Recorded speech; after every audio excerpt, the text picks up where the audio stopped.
Hello, my name is Justin McClue, and I'm here today with Will Sloan. And you're listening to the Important Cinema Club. And today, we are discussing filmmaker, writer, producer, Greydon Clark. A force of nature has directed 20 exploitation films. You may know such titles as Joysticks, Satan's Cheerleaders, Black Shampoo, Final Justice, Angel's Brigade, and of course, the second and lesser of the two Lambada movies that came out in the year 1990, The Forbidden Dance. Now, Greydon Clark is oddly a filmmaker I have heard a lot about when I was getting into the cult film scene. But we're not discussing him because he's a guy that we love and that we feel needs his due. I think we're mostly talking about him because...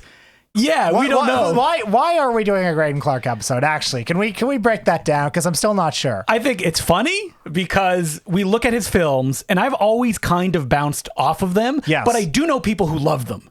Yeah. And so I did want to watch them and go, what am I missing? What important ingredient that Greydon Clark is putting out there that I am either allergic to or I'm not tasting quite correctly? Okay, so to pull back, Greydon Clark has for many years been just a presence, you know, in a low-level way, a kind of brand in cult and exploitation film circles. Like no normal person will have ever heard his name, though. Yeah, so if you've never heard of him, that's great. But like boutique Blu-ray labels have put out his movies with great success. He's active on the convention circuit. He's a very visible figure. He, you know, writes, produces, directs all his films. He's one of those like entrepreneurial force of nature filmmakers, and his films, you know, were consistently successful. He's worked in like every genre. So, you know, if you're interested in blaxploitation, you're interested in horror, you're interested in like 80s boner comedies, you know, you'll probably eventually find your way to Greydon Clark somewhere. And all of his films have been released on boutique Blu-ray labels. And I think the reason for that is he owns the rights to a lot of his films. So I think that these labels can approach him and go, hey, can we put it out? Because I remember when Scream Factory was starting, Without Warning was one of their first titles. Well, he's a quintessential exploitation filmmaker in the sense that he's always capitalizing on what's trendy at that moment. And he's always coming up with zingy, high concept premises. So you've got a big movie like Shampoo with Warren Beatty, and blaxploitation is marketable at the time. So how about Black Shampoo? Yeah, I mean, Black Emmanuel made some money, turned into a whole series. Why can't we just do Black Shampoo? Or, you know, Charlie's Angels is popular on TV. So how about Angel's Brigade? Mm-hmm. And so I've watched many of his movies in the decades of my life, and every time I watch them, it ends and I go, well, that wasn't very good. And like, but then I don't want to say that people like love his movies other than like a select few. For example, Mike White of the Projection Booth loves Black Shampoo. And that's great. Yeah. But like, am I missing something when I watch these movies? I think we're doing him as well because we are obsessed with these filmmakers on the margins that in, you know, cult film circles just get grandfathered in and they're like, oh yeah, we know who Greydon Clark is, right? Yeah, I think I wanted to investigate him a little bit because I have also bounced off this filmography and I kind of wanted to see like, what is animating Greydon Clark? You know, there are a lot of cult exploitation filmmakers where you find the personality and you come to love them a little bit more. And also Greydon Clark, when you see him interviewed, I say this with affection, he's a proud man, you know. He perhaps has a little bit of an ego. I say this as affectionately as possible because we're going to say more nice things about him coming up. And I always kind of, you know, I've seen his movies and I thought like, these don't look like movies that somebody who cared made. And I wanted to find that caring, because he obviously does care a lot. He cares about something. Yeah. You know, when we talk about a filmmaker like Sam Newfield, who we're very interested in, even though that there like a Greydon Clark-ishness to his work? Sam Newfield, who worked back in the studio system, or William Bodine. Yeah. Those were like company men. They were journeymen and they worked on an assembly line. William Bodine, you know, started at movie studios, and then when his career went into the tank, he went over to Monogram. And then he just did whatever any job, because he would bring it in faster than anybody else, and he continued to work. But Greydon Clark was working way after that. He was working in the 70s, 80s, and early 90s, and independently. Yes. He would self-finance a lot of his movies, or most of them even. I think most of them, yes. Yeah, except for a few of the ones he did with Menahem Golan towards the end. And it's like there's some passion there. You know, much like with Roger Corman, who's, you know, a businessman first and foremost, but as I've heard Roger Corman say, yeah, you know, everyone says I'm obsessed with money, but if you really wanted to make money, get into real estate. Yeah, he could have done anything else. Yeah. And he would have made money. Yeah. Now, Roger Corman, does it start to fade in the 90s? Yes, but that's like anybody who does a job. Is that just what he's good at? And he's gotten old. Yeah. But also with Greydon Clark, I think I first came to know Greydon Clark through Mystery Science Theater, which is how many people come to learn many exploitation filmmakers. Wait, which movie did they show? Final Justice? They did Final Justice with Joe Don Baker, which is a fan favorite episode, and they did Angel's Brigade, renamed Angel's Revenge, and that was one that I saw a lot when I was a kid. So from an early age, the idea that he was like one of those guys was planted in my head. And I mean, Final Justice, we talk about Mystery Science Theater sometimes, and sometimes we'll say, oh, you know, yeah, they're mean to it. It doesn't deserve the reputation it has. I'm telling you, just watch the MST3K of Final Justice. It's so much better. That's a movie that definitely benefits from having the robots talking through it. I have the MVD version on my shelf. I don't need anything else, Will. Oh, man. Can we talk about Joe Don Baker for a second? Because we had an interesting conversation while we were watching the movie. Because it comes up because Joe Don Baker worked with Greydon Clark a lot.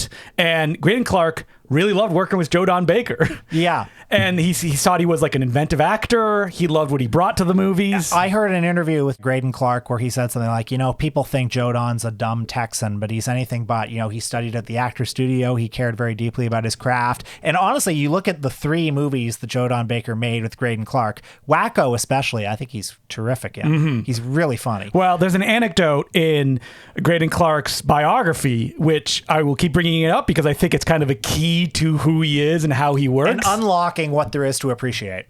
And that, like, you told me the anecdote that Joe Don Baker... The first movie they made together was Wacko, a horror comedy from 1982. And, woof. And yes, I don't recommend it. But Joe Don Baker's career was kind of on the downturn at this point, and Greydon and Joe Don met with Joe Don's agent to negotiate terms, and he said, we got a $300,000 budget, you get $100,000. Joe Don says, that's great. I have a question. So I'm playing the killer. Oh, spoiler alert for Wacko. Yeah, sorry. The pumpkin-headed serial killer, but I'm also playing like the investigator character. Do I wear the actual pumpkin head? Am I the Michael Myers character? And Greydon said, oh, no. We don't really have somebody else. A stand-in will do that. Joe Don says, I'll do this movie only if I can also play the killer. Oh, that rules. And Greydon Clark said, we'd love that. That'd be fantastic. Would make the movie better, but it's still only $100,000. And Joe Don said, sold. You got a deal. And you hear that, and it's like, how can you not love Joe Don Baker? I mean, I know we're in a Justice for Joe Don Baker corner, but you told me an anecdote about him doing interviews for Walking Tall that I'd never heard of before. I heard Joel Hodgson say this in an interview somewhere. And if anybody knows Joel Hodgson, you can go ask him, and I'm sure he'll tell you. Shout Factory, when they released Walking Tall, had an interview with Joe Don Baker, and they also released the Mystery Science Theater episodes. And so they asked Joe Don Baker, would you do an interview for the Mitchell release? And Joe Don said, absolutely not. And they said, oh, well, Mr. Baker, you know, it's just kind of in fun, you know, and Joe Don said, they didn't just go after Mitchell. They went after Joe Don Baker. They said my name. And you hear that and you're like, oh, listen to this dumb guy. He doesn't know what he's talking about. Watch that Mitchell episode. They go after Joe Don Baker. And I feel like when you mention Joe Don Baker, you say that name. You think, Mitchell, what a dumb. Like, if you think about Joe Don Baker at all in the year 2024, you're thinking of Mitchell and Mystery Science Theater. Do you think he would be considered, I mean, people who like him think he's a great actor, more respectable now if he hadn't been roasted on MST3K? I mean, he might honestly be a little forgotten, who knows, which would also be a shame. Yeah, I don't think he would, because in all the movies that he's in, I was like, oh, that guy rules. And I never watched MST3K, but I knew who he was. Yeah, well, he was in the 90s. That was like a new heyday for him. Oh, yeah, he's in every like big disaster movie and stuff like that. Yeah, Congo and Reality Bites and all sorts of stuff. Anyway, Joe Don Baker digression. We love him. He's great. He's even good in Final Justice. Oh, yeah, he is. In a role where he is asked to do very little in Malta. Yeah, and bad movie. Yeah, to be bad clear. movie.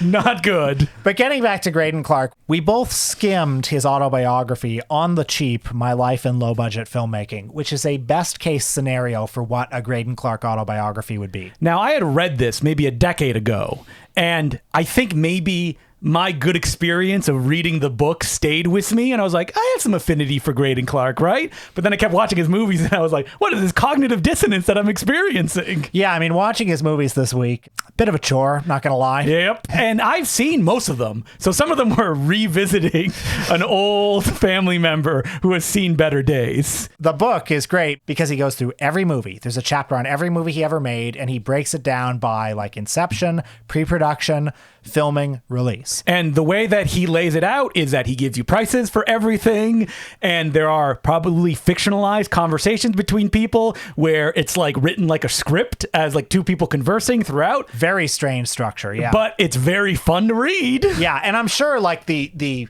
general sense of the conversation is true. Like Yes. in the later ones when he's talking to Menahem Golan, like he conveys something of Menahem's energy. Yeah, and obsession with taking down Globus, who's also making a Lambada movie. We have to get it out before he does. But the book is wonderfully kind of unsentimental because it's going through every movie and just putting it in kind of the basic business terms. Dollars and cents. And along the way, you hear lots of great stories because along the way, his movies are full of old-timer actors who need work. You know, your John Carradines, your George Kennedys, your Joe Don Bakers, and you hear great stories about them. Or he's running into people like, you know, he's filming around the same time Roman Polanski is making Pirates. Yeah. So it's like he encounters him. He's in Russia the same time Michael Moore is there. So he hangs out with Michael Moore. And if you go all the way back to the beginning of the book, it starts with like, I was a kid, that's all. Now let's get into the movies, which you're really interested in. In this book, he shows a understanding of delivering what an audience who is coming to this project would want that I do not see that much in his movies. Well, yeah, the movies are interesting because most of them would get a passing grade. Yes. Like if you were the that was financier, fine. Yeah. you know, if you were a financier and you were delivered this, it'd say, yeah, you ticked all the boxes. Well, that is covered multiple times in the book of like him screening it for someone to go, oh yeah, that's pretty good. Let's get it out there. And so early in his career, he got his start working for a guy named Al Adamson. Yeah, so he came to LA because he just had no other plans. And he said, I guess I'll be an actor. He grew up in Michigan, you know, in a conservative area. He liked going to see movies. He himself was politically liberal, which is something that comes up in the book over and over again. And is a rare instance of him expressing a sort of like personal stake in the movies. Like, for example, the first blaxploitation movie he made, The Bad Bunch, he mentions that he was motivated to create something that had a positive message about race, you know, in a moment of racial tension. But anyway, he goes to LA and the first person he can get a job with is Al Adamson. Now, Al Adamson, that Nepo baby himself. Oh, yeah. Because his father was a Poverty Row cowboy star. Yeah, he's a real Sam Levinson, isn't he? Is an infamous director, well, famous to us, for making such films as Dracula versus Frankenstein. Blazing Stewardesses. And he was a guy that taught Greydon Clark, get the most withered old actor you can get who was famous 30 years before, because that's all an investor wants. Once they see that name, they will pony up the cash. And you look at a movie like Al Adamson's Dracula versus Frankenstein, and it fails on every technical level. It is appallingly bad just on a technical level. And what are you talking about? Gary Graver's shooting that film. Yeah. Well, not very well. No, not that one. But I would take any Al Adamson movie over any Greydon Clark. I would too. Why is I'm being that? hyperbolic here, but is it because Greydon Clark, as a businessman, is smart enough to be able to pass those QC checks? Yeah, and this is the thing. In Greydon Clark's autobiography, he says words to the effect of, listen, I don't want to talk down on Al Adamson. He gave me a job. I really respect him, but he just didn't know how to direct a movie. He didn't know how to direct actors. He didn't know how to do this or that. And, you know, there are, like, Joe Don Baker's good in some of the movies. You know, there are good performances in Greydon Clark movies. Those movies where he works with a lot of teenagers, the teenagers are all good. And the movies are lifeless. Yeah, that's the issue, right? They just kind of lay there. Yeah, and I'll take an Al Adamson movie where it's like scruffy. You barely feel like the camera passed through the lens. And because he doesn't know how to make a movie, he'll show you things you've never seen before. Like Lon Chaney Jr., who can't talk, just shambling through frame. Man, I love the story. I can't remember where I heard this story. Maybe it was Gary Graver who told it. This is the smoking. I was thinking like behind the scenes of Dracula versus Frankenstein, where Lon Chaney Jr. is there, and J. Carroll Nash is there, and Lon Chaney Jr. is just saying over and over again, I want to die. I want to die. And J. Carrol Naish is going, shut up. It's like the Three Stooges. He's just so old, so alcoholic, so in pain all the time. Probably has cancer. And Al Adamson, or specifically his producer, Sam Sherman, who brought a lot of these old actors into the fold, teaching this young Greydon Clark, who he worked on these sets. He has a story about having to give direction to Colonel Sanders, who was the real Colonel Sanders. The real one. That was in one of the Al Adamson films. And also, they ate KFC every day on set, a nightmare. He realized, like, oh, I want to make movies. Like, I'm 24 years old. This was his Babylon, being on these sets.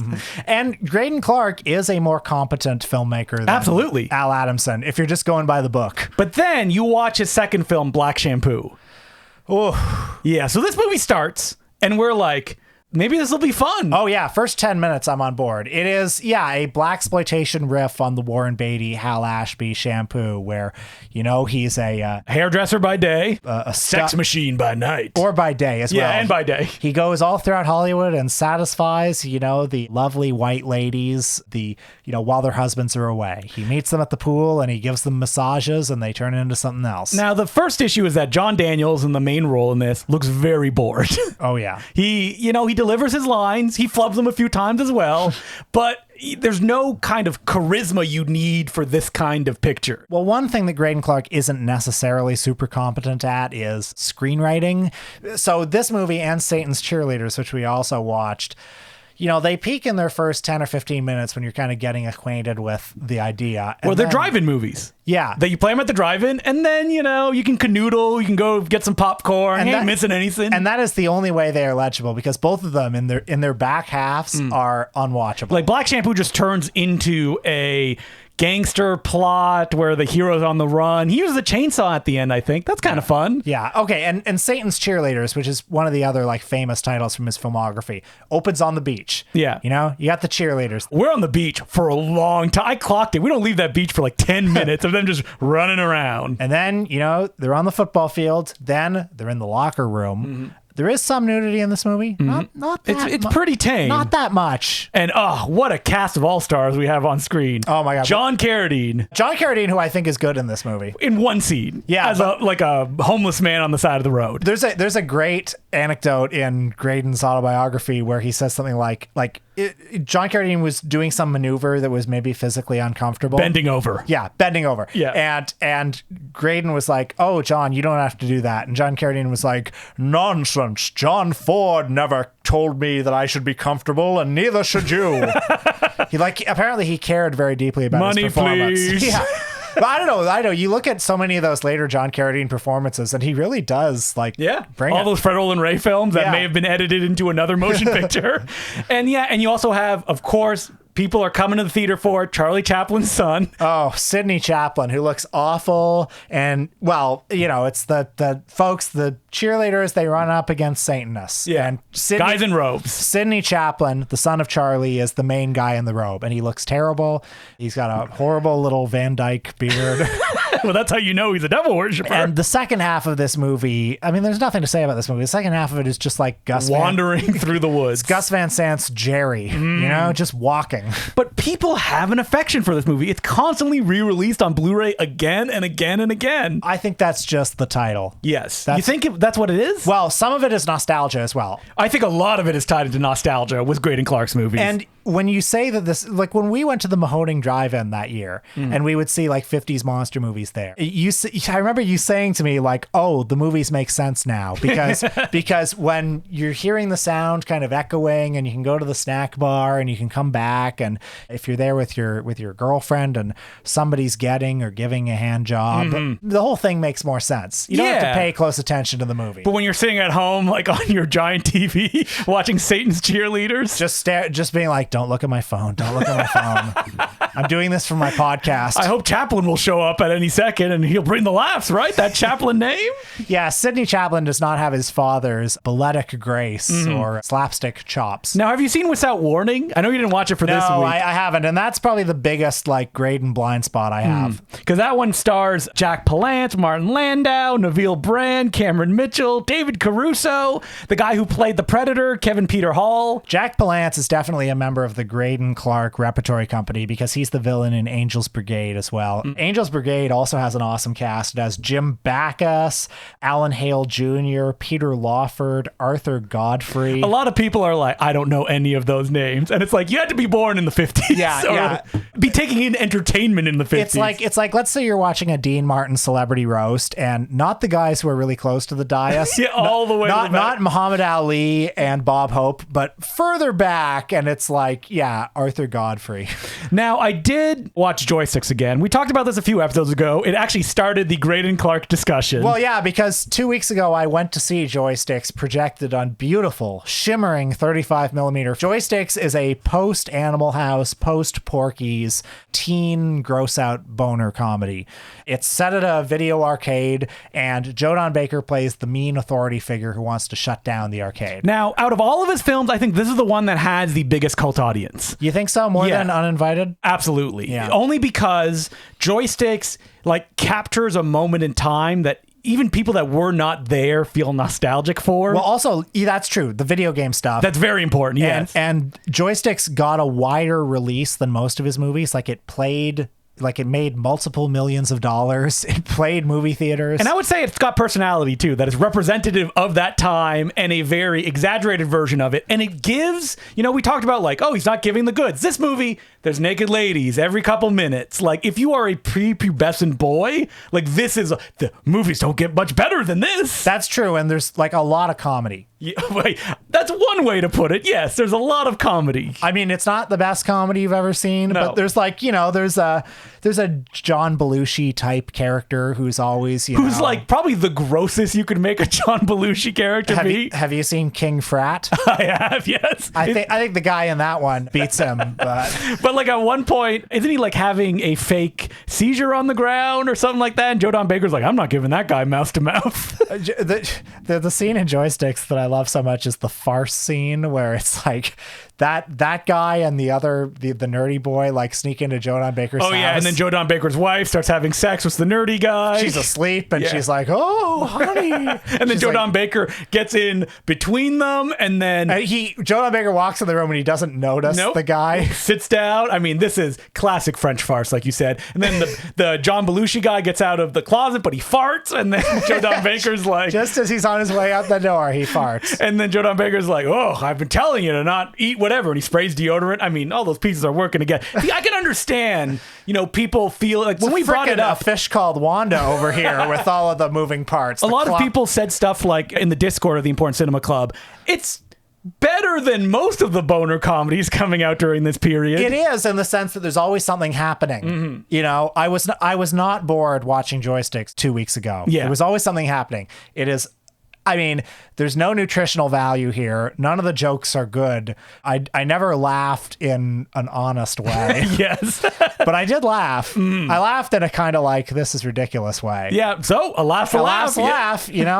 And so The Uninvited, I think, has only been becoming famous lately because some YouTube personalities or things like that have been discovering it, and they're like, there's this movie where there's a cat inside of another cat and it's killing people. Right. Okay. Yeah. Did Vinegar Syndrome put this one out? They did. Yeah. I mean, that helps too. Uninvited. It's a later one. It's 1988. And the root of how this was created was that he thought he could shoot in the tank that existed that Roman Polanski used for Pirates. Mm-hmm. So he's like, oh, we'll shoot a movie there, boat, production value. That fell through. And he's like, I got a script, so I just got to shoot it somehow. And that's what they ended up doing. Yeah. So there's a cat, like a poison cat that was created by an unscrupulous corporation. It looks like a normal cat, but it's got an evil cat inside. Mm-hmm. So when it attacks a little cat, it's like in Alien when the alien comes out of the stomach. Yep. It's like that. And there are some gory attacks. This movie makes a lot more sense. The cat's going around infecting people and they get sick and die,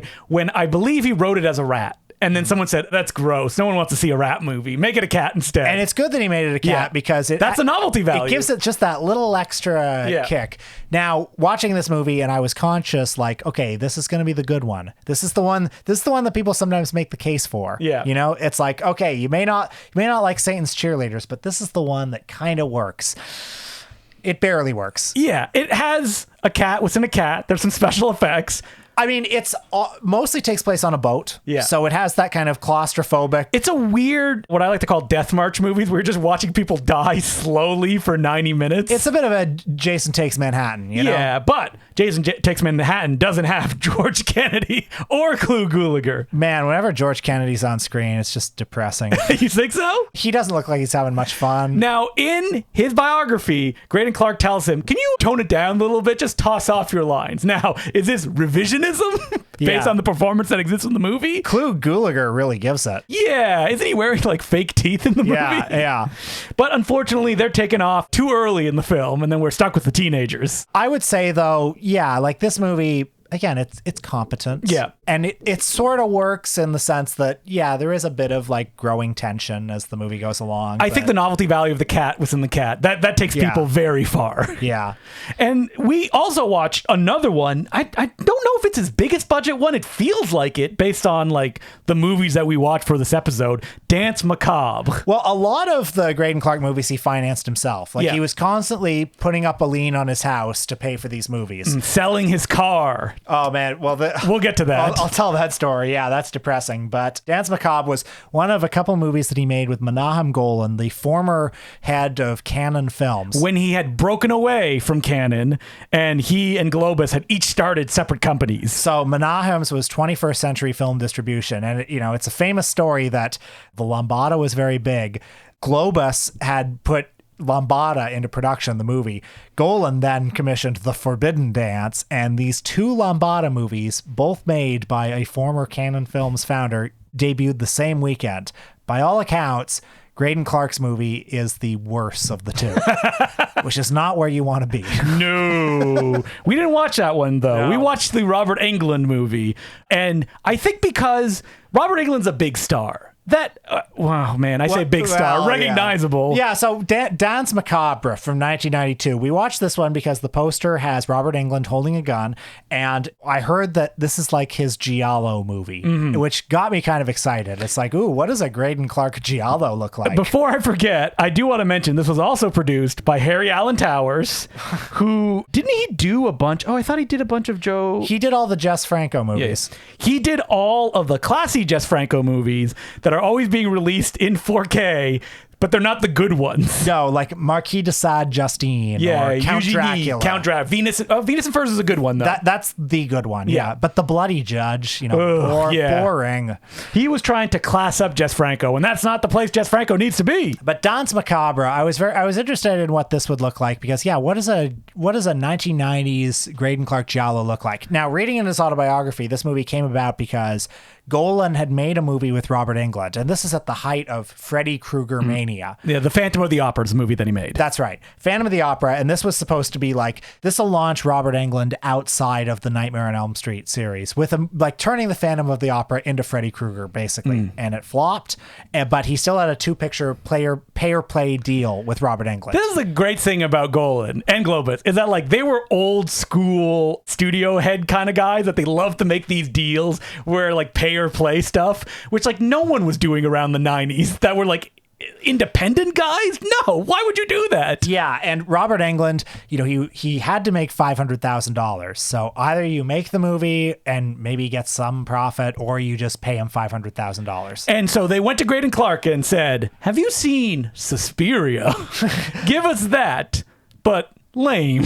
Yeah. Oh, you mean like Terror? British Suspiria ripoff? No. Lamer than that. So yeah, Dance Macabre is not a very good movie. It benefited for me just from being the last of the Greydon Clark movies I watched this week, and that it had some style. It did. I think maybe because of the budget that was being used for the film. So yeah, it features, a young woman who's a dancer at the Ballet Russe. She's come to Russia to be a dancer, much like in Suspiria. Yes. And like one of the main novelties of this movie is that it was shot in Russia, not long after the end of the Soviet Union. The cinematographer of the film, Nikolai Pokupsev, he shot Dead Man's Letters from 1986, like a famous Russian film, as well as A Visitor to a Museum. So like there's someone who knows what they're doing behind the camera on this. Well, just a brief digression. I mean, the early Greydon Clark movies, like Satan's Cheerleaders, are shot by Dean Cundy. Yes, and they're shot by him because the guy on Black Shampoo had a car accident and had to drop out. So like his assistant took over, and Dean Cundy just did the work. Years years before Big Trouble in Little China. Or, much. Or I mean, Thing. He did the job that was asked for him in the time that was presented. I mean, Greydon Clark also worked with Laszlo Kovacs on the Al Adamson films. As well as in the 80s, Greydon's main cinematographer was the grandson of Joseph von Sternberg, Nicholas von Sternberg. Was that the guy who shot Dolomite? Yep, it is. It is, okay. So anyway, but getting back to Danse Macabre, I mean, it looks like a movie. It looks like a movie. Yeah. I mean, it has all those like Dario Argento type flourishes, the floating camera, the just the weird gels, the flashes of during the murder sequences. Yeah. Suddenly we get some colorful stuff, but nothing violent happens in the murder scenes, and they're all scored to very bad music. But he also kind of shoots the murder scenes like Dario Argento murder scenes. I'm not to say that he's anywhere near as good, but like the scenes of just like the killer's hands, like. This is like Bruno Mattei seeing Predator and then making Robo-War, for example. Yeah, and the plot, without spoiling anything, it has a bit of a Dress to Kill. I hope you like Robert Englund, because there's a lot of him in this. Yeah, and I mean, the thing is, the movie is like pretty slow, pretty boring. It lacks focus. I'm like, is there a protagonist in this movie? Oh, yeah. Yeah, it's 97 minutes and it feels 20 minutes too long. And I just feel sort of affectionate towards it because it's funny to see Greydon Clark try. Mm-hmm. He is trying something. Now, is it because suddenly he had resources and he wasn't just pulling it out, just delivering a picture with all the resources that he had? Even though that, like, when he talks about the movies that he made, they don't seem like struggles. He's very proud that he gets them, like, under budget, he gets them delivered, and the struggle mostly comes with distribution of like, in the book, he talks a lot about being like stiffed by distributors who say they didn't make any money or they declare bankruptcy before they can pay him. Like that's where his real troubles come from. While actually making the movies in the book, you get the sense that they were pleasant enough experiences doing. His last movie, Star Games from 1998, which I have not seen, but it stars his children as well as Tony Curtis in a classic like guy standing in front of a green screen performance. And this was the chapter that I went straight to in this autobiography because I've always been a little bit not fascinated enough to watch this movie, but just curious about it. It cost allegedly $50,000, so that was the budget. And they had $10,000 set aside for a movie star. And they said, well, Tony Curtis is available, but he wants 30. Okay, so Tony Curtis at this point. 1998. That is wild. But also, $30,000, not that much money. To get Tony Curtis? In front of a green screen? To get a star for your movie. Anyway. Welcome to Laser Light Video Classics. Hey, I'm Tony Curtis. Yep. Welcome to Delta Laser Light Special Edition Classics. So, like, this is post Tony Curtis doing the black glove intros for public domain films. Yeah. You think he got paid $30,000 for those? I doubt it. Yeah. They probably could have got him for 10. But anyway, to get that extra $20,000, Greydon sold his car. Now, according to the book, they did make some profit on this movie. I think he said he got a profit of $50,000 when all the foreign sales were put in. But that was the last Greydon Clark movie to this date because I have to assume the market has changed, And, he maybe became a teacher or I don't know what he's doing these days. Yeah, who knows what he's doing? But it's like movies like this, they don't go to drive-in screens anymore. He probably doesn't want to keep self-financing these movies that have no like market. The direct-to-video market isn't what it once was. He probably doesn't want to make a movie for $5,000 on Tubi. Mm-hmm. And he probably if he's old. Yeah, and he doesn't need to make movies. But we're going back to what we talked about at the beginning of this podcast is there a way into Greydon Clark? Like reading his biography, loved it. Thought it was great. Like found it entertaining. And in that perfect biography way, I was excited to see the movies that he was making through this process and the way that he described it. I have two final thoughts on Greydon Clark. One, I would say that maybe you would enjoy these movies if you just kind of like the flavor of them. Mm-hmm. I want a 70s drive-in style movie. Yeah. Satan's Cheerleaders. Yes. It has that texture. Joysticks. It has the texture of an 80s boner comedy. Yeah. And if you want something that has that texture, like kind of at the expense of artistry. And sometimes I've been in that and personality. Movie. Yeah. But secondly, I would say I kept having the feeling watching these movies that Graydon Clark is kind of like if you took Larry Cohen and took everything special out of it. You know, because like he's going to the new popular thing and he wants to make a movie based on it. Yeah. But there's no idiosyncratic voice there. Exactly. And they're very similar. They often self-financed a lot of their movies. Very resourceful guys who were always like, you know, hustling and always looking for the next deal. And yet in Larry Cohen's movies, he's always finding like an off-kilter way to make it. He's always inserting some interesting idea, or oftentimes many interesting ideas. Well, Larry Cohen was a guy that was driven to create as well. Like you hear, like in the last years of his life, he had like 100 screenplays he could not get rid of, but he kept writing them. And like he was always like, Larry Cohen was a master of just like doing very strange things with tone. If you put like, you know, the giant flying serpent on the poster, he realized that's all that matters. And then the movie itself, you know, Michael Moriarty could be giving that weird performance in the center of it, or the stuff. Like, as long as you've got the poster that has like, you know, the high concept premise of the ice cream that eats people, then you can do whatever you want in the movie. Well, Greydon Clark was more like, I'm going to give people what they expect at the bare level, and that's it. Yeah. And I think there's still interesting there for someone who could do this for so long independently. But will we be revisiting any Greydon Clark movies? You haven't seen Without Warning. You got to see that one. Well, I know that my journey with Greydon Clark is not over. Yours isn't either. No, I haven't seen The Return. Guys like us yeah, will continue every now and then dipping into the Greydon Skinheads, Clark. which I looked at, I was like, I don't know if I have time to watch this, but what is this? Yeah. So yeah, big filmography, lots to explore there. No. Don't listen to Justin. Read his autobiography. I would highly recommend it. You can get it like on Amazon. It's like an e-publication. And actually, if I were to recommend just one Greydon Clark movie, I'd say Joysticks. Yeah, I would say Joysticks as well. Yeah. So, as per usual, you can send us letters at importantcinemaclubpodcast@gmail.com. And our first letter is from Evan Gordon. And he goes, hey, Justin and Will. First time, long time, love the pod, and any other requisite greetings. I wanted to reach out specifically to say thanks for introducing me to, among several other fantastic cinematic worlds, the work of Matt Farley and Charlie Roxburgh. After hosting 24 and 12-hour marathons last year, I decided this year I'd try to do some public-facing programming. After reaching out to a local microcinema and the extremely accessible Matt Farley, I have my first public event on the calendar. I know you all have your own screenings to plug, but as the North American regional spokespersons for Moturn Media, I was hoping you might let the people know that on Saturday, March 16th at 7 p.m. at Spacey Microcinema in Dallas, Texas, there will be a double bill of Hurt She Got Married and Hurt She Got Murdered, followed by a virtual Q&A with Matt and Charlie. I'm hoping to sell the 35-seat place out and hopefully to get to work with them again. And you guys probably have the highest concentration of Moturn fan listeners this side of the Moturn Infomercial podcast. Regardless if you read this on air, I just want to thank you for inspiring me and to push my boundaries beyond hosting DIY concerts. Yeah, if you live around that area, go see this screening. Dallas, Texas. My God. 35 seats? Come on, you can fill that out, right? Yeah, we must have listeners in Dallas. Go to this and create a little community. Now, can I also say, we're not going to plug everything everyone sends us. No, we will not. So don't get your hopes up. But this specifically, yes. And I know that Evan Gordon has been a long-time listener because I've seen his name pop up and stuff as well. I think this is a great project too, and I'm very moved also by the idea that we might have inspired him to, you know, create something like this. And if you're like, oh, I've seen Hurt She Got Murdered, I have it on Blu-ray. No, you haven't.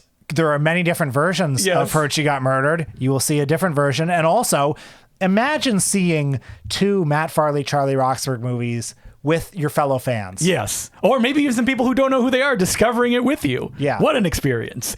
So thanks again for the letter, Evan, and I hope your screening goes very well.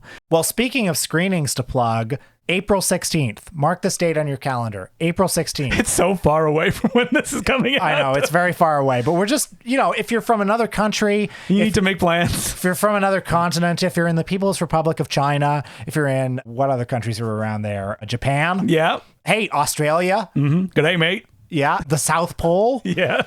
You know, that's plenty of time to get a ticket to Toronto because Justin and I are returning to the Fox Theatre on April 16th for our screening series, Important Cinema Club Masterpiece Classics, a beautiful, huge, palatial movie theater in the extreme east end of Toronto.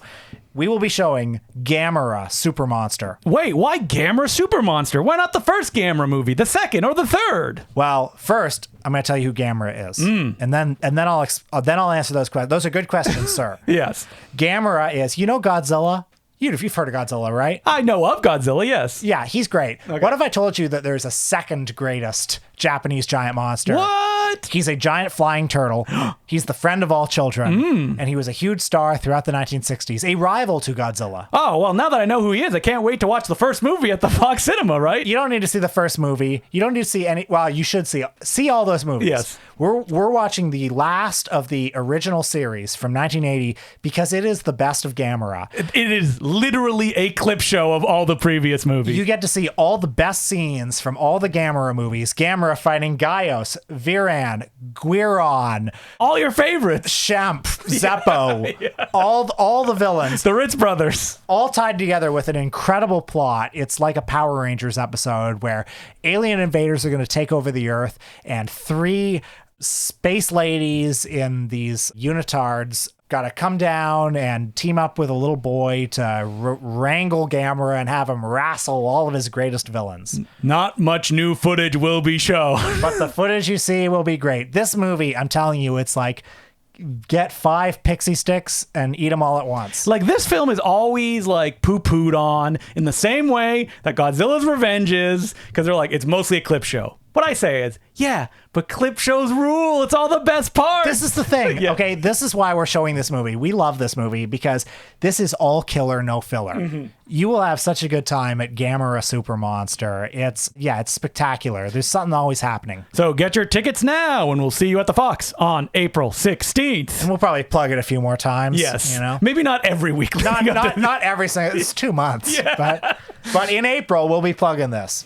So this week on our Patreon, Will, what are we doing? Well, we are paying tribute to the recently departed New York grindhouse distributor Terry Levine and his Aquarius Releasing Company. The man who made Grindhouse, who had the marketing and distribution ideas that when you think of 42nd Street, you're probably thinking at least one thing that Terry Levine did. Oh, yeah. He released movies like The Beyond, Bruce Lee Fights Back from the Grave, Deep Throat, folks. And what we'll be talking about specifically is Dr. Butcher, MD, aka Zombie Holocaust. He makes house calls. So that's what we're doing on our Patreon this week. You can subscribe and listen to that at patreon.com/The Important Cinema Club.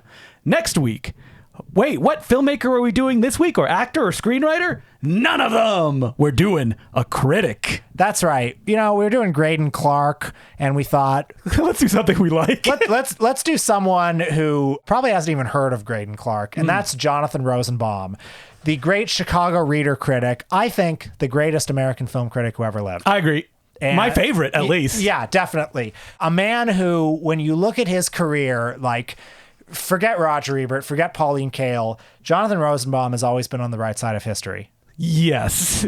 He's been a little bit grumpy about that, but he's an eccentric. Yes. He's erratic, but you know, he's the man who is, you know, cheering on and championing people like Bellatar, Abbas, all of the Orson Welles stuff after Kane. And specifically doing it in a way that you read his pieces and you go, I can see the passion there. I want to see these movies. He's the one who introduced me to Luc Moulet, which we did an episode many, many years ago. He's the most international of American critics. He's the most kind of, I would say, in a weird way, anti-authoritarian because he's always like calling into question, you know, the conditions, you know, the industrial complexes that control like what is a canon? He wrote a whole book, Movie Wars, about how basically the big studios are keeping you from seeing international cinema. Yeah, and that book was in particular like a real j'accuse about the influence of Harvey Weinstein on controlling the art house film market. Not a j'accuse on, you know, the other stuff that Harvey Weinstein was guilty of. And I mean, like, some of his books, easy recommendations. Essential Cinema, Movies as Politics, Placing Movies, Goodbye Cinema, Hello Cinephilia. Yeah, all great books I would recommend. So next week what we're going to do, I think we're going to pick maybe 2 pieces each that we really love that he's written, and just talk about why we love them, how it speaks to who he is, what they mean to us. Yeah. Because, Jonathan Rosenbaum, I discovered him accidentally. No one gave him to me and said, read this. I just stumbled upon it at the library. Me too. And I was like, what is this guy? I love this guy. Yeah. So we will talk about that next week. And until then, my name's Justin DeClue. I'm Will Sloan. Thanks for listening.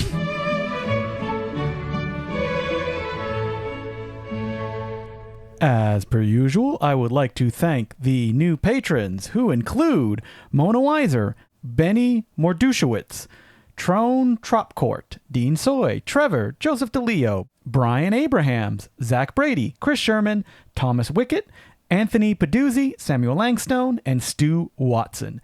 Thank you very much for becoming patrons. We could not keep doing this without you. This week, Justin, you participated in a live stream held by the Mahoning Drive-In, the great drive-in in Pennsylvania where they show classic cult and exploitation movies on 35mm film. Yeah, they do a monthly screening for their Patreon subscribers, and they asked if I would let them show a Golden Ninja video release, and they showed Revenge of the Dead, aka Night of the Ghouls, and they also asked me to do an intro and an outro to it, and I'm happy. I mean, we love the Mahoning. I can't wait to see what their schedule is going to be this summer. There's got to be something that me and Will can go to. And you had a good time? Like, everyone loved was it, fun? yeah. And afterwards, Mark, the manager, did a little interview with me to the people who had stayed on, and he asked me about the Blu-rays, what was the hardest special feature, how did he get started, all that other Golden Ninja video stuff. And he also asked me, which is your favorite stooge that's not curly? Now, this is a really interesting question. Your favorite stooge that's not curly, because that leaves, 5 other canonical stooges to choose Let's from. name them for people who may not be Three Stooges experts. That's right. Roll call. You got Mo, the villain. Yes. Well, not the villain. He's the leader. Yeah, he's the Mo is the leader. And then you got Larry, the existential stooge, the stooge in the middle, the one without whom it would just be a mean man abusing a mentally disabled man. We'll get back to that. And then you have Joe Besser. Toss him out. He's not going to be anybody's favorite non-curly stooge. Yeah, sorry. You got Shemp, and then you got Curly Joe Dorita. We've talked about Curly Joe Dorita a lot. The old, big, bald guy they got. He wasn't even bald when they hired him, I don't think. They made him shave his head. Tofu Curly. Tofu Curly. That's right. They got Curly Joe Dorita because the Stooges were popular on television again, and they needed a curly. Yes. And they were like, okay, let's get a fat guy who won't ask too many questions. Yeah. Won't impose too much. We'll show up. We'll show up. We can and he's old, so he's never going to become a star. Get the rights to all Three Stooges merchandise later on in his life or anything like that. Yeah.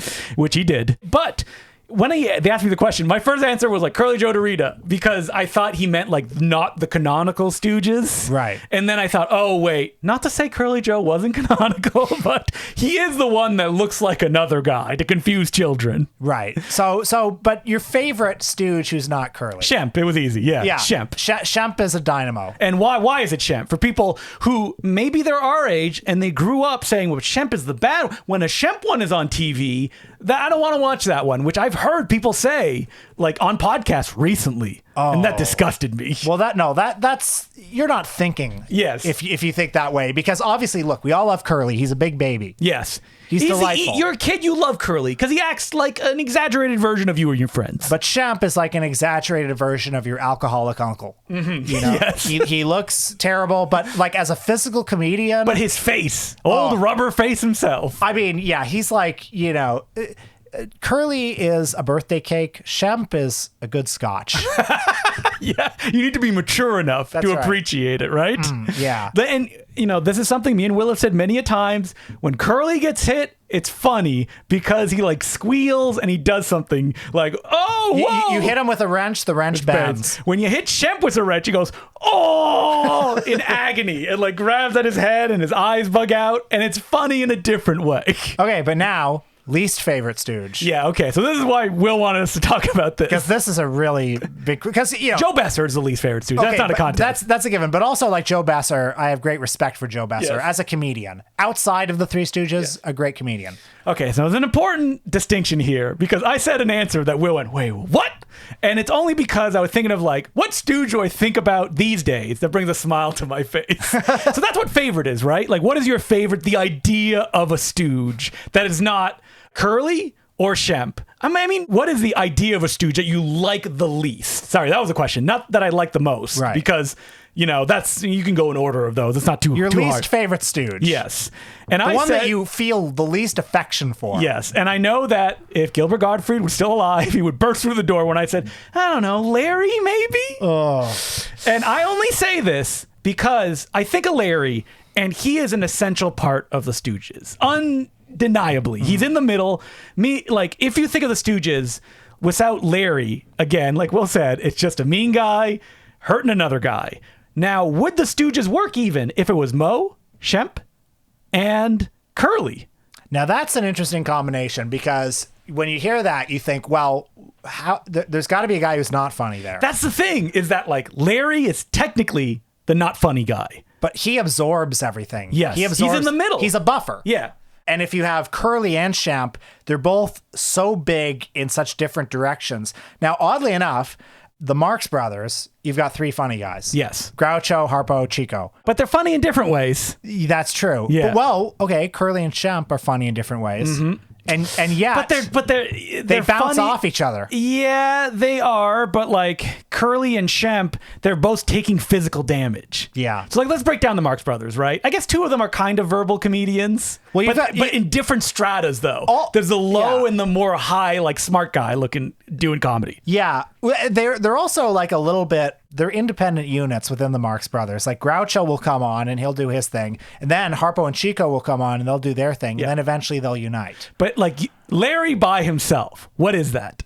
It's nothing. Yeah, it's nothing, right? Yeah. But glue could be the most important part of something, because without it, it would fall apart. So there's an interesting movie called Rockin' in the Rockies. Mm-hmm. It's not interesting in any way, except that it was an attempt to make a Three Stooges feature film with Moe, Larry, and Curly. And they very clearly tried to adopt the Marx Brothers persona. Yeah. So Moe is very clearly Groucho in that film. And the other two are a duo, like Harpo and Chico. And they were this is the only way we can make a feature out of this. And it failed. But it makes me think that if it were Moe, Larry, and if it were Moe, Shemp, and Curly, mm-hmm. there would have to be some fundamental reconsideration of what the dynamic is. It can't just be Moe is beating up these two, because those two would overpower Moe. They're too powerful together. Yeah, they're too powerful individually. Yes. Now Larry, he looks funny. Yeah, he sounds funny. And I also think the fact he has to keep up with them as well. And the fact that he looks so funny and he does so little is funny in itself. Now, and Larry would take hits too as part of the gang. Yeah. He would never be the central conceit of it. Now, why do I say he's my least favorite? Yeah, because wait a minute. Yeah, fucking Curly Joe DeRita sucks. He sucks. He's terrible. But the fact that he exists is so funny to me. The fact that you look at records of the Three Stooges, those were only made after they were popular. Once Curly was gone, it's just Curly Joe's face smiling at me in all of that stuff. The idea of throughout the 1960s, these three men were going from town to town, doing their live act, making movies to an audience of 8-year-olds. Yeah. And every single one of those 8-year-olds was watching Curly on TV every day, and they were like, there's Curly. Yes. But it's not Curly. That's so funny. The real Curly died 15 years ago. It's Curly Joe. It's not even that he's trying to do Curly, because he's not. He can't do it. No. So it's so funny that he's there. When you were looking for stuff that you wanted to put on your wall, you went right to Curly Joe DeRita. You're right, I did. You did. Yeah. If you had a choice between, hey, you can have a piece of the boxers of Curly Joe DeRita or Larry, which one would you pick? It's Curly Joe. I know. I think you've answered your own question. Yeah. So, and people may be saying it's novelty. I didn't say who's the funniest. I think Larry is clearly funnier than Curly Joe. I think Larry... He understands the dynamic better. He understands his place in the dynamic better. His sense of comic timing in a subtle way is very good. Was he the last one to pass away? No, of the Stooges? Curly Joe was the last one. Which is so funny.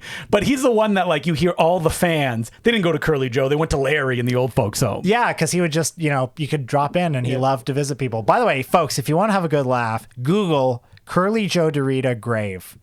Oh, is it one of the Stooges? There's an etching of his face and it says the last Stooge. It's on his tombstone. Legally, that is correct. Is it right beside Bob Kane's grave where it's the creator of Batman with the giant bat? Yeah.